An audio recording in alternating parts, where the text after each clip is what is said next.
মৰমৰ ছাত্ৰ ছাত্ৰীসকল বৰ্ডত খালী ঠাই আছে গণিতৰ প্ৰাথমিক জ্ঞান তোমালোকক দিব বিচাৰিছোঁ শিকাইছিলোঁ এতিয়া ইয়াতে কি হ'ব আমাৰ আহাচুৰ মন্দিৰ ইয়াতে কি হ'ব লিখি দিয়া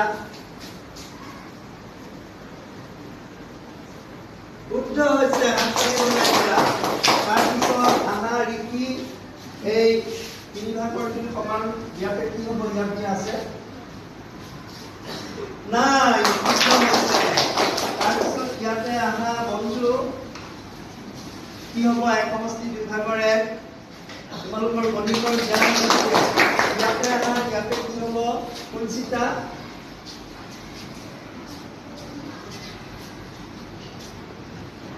শুদ্ধ হৈছে